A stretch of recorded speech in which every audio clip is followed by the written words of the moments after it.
আপনাদের কাছে আমরা হয়তো যদি ইশতেহার বলতে চান, ইশতেহার আমরা পরে বলবো।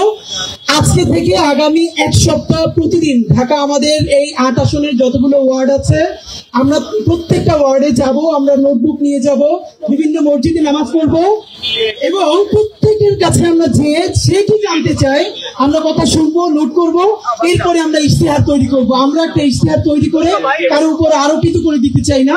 আমরা মানুষের কথা শুনে শুনে আজকে আমরা শাহবাগ দাঁড়ালাম, এরপর প্রত্যেকটা জায়গায় আমরা যাব, তারপরে আপনাদেরকে আমরা ইশতেহার জানাবো। আপাতত বলে দিচ্ছি, আপনাদের সন্তান, আপনাদের ভাই শরীফ ওসমান হাদিকে যদি আপনারা ইনশাআল্লাহ মনোনীত করে জাতীয় সংসদে পাঠান, আমি ওয়াদা করছি 1 টাকাও জনগণের 1 পয়সাও হারাম খাবো না, 1টা টাকাও চাঁদাবাজি করব না এবং আমাদের কাউকে 1 পয়সাও চাঁদাবাজি করতে দিব না। সুতরাং আমাদের ইনসাফ, আমরা ইনসাফের বাংলাদেশ চাই।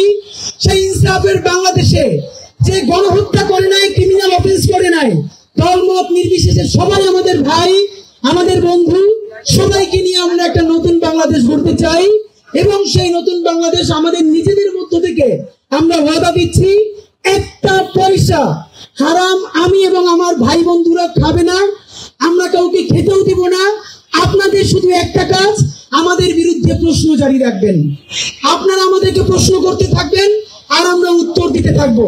যখন মনে করবো এই প্রশ্নের সঠিক উত্তর আমাদের কাছে নাই, তখন আমরা যেন পদত্যাগ করতে বাধ্য হই, আপনারা সেই পেশার তৈরি করবেন।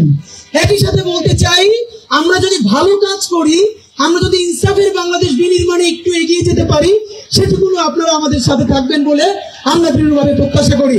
বন্ধুরা, আমি আজকে যেটা করতে চাই, আপনারা জানেন এই জুলাই যুদ্ধে একজন অগ্রগণ্য সৈনিক, আমাদের চিত্র অভিনেতা এবং মডেল আসাদ ভাই, তিনি কি পরিমাণ রোল প্লে করেছিলেন হাসিনার বিরুদ্ধে রাজপথে। তার বন্ধুরা তাকে বলছিল এত কথা বলো না, তিনি বলছিলেন যে বাচ্চারা মারা যাচ্ছে, আমি বারান্দায় বসে দেখছি, এখনো কি আমি কথা বলবো না।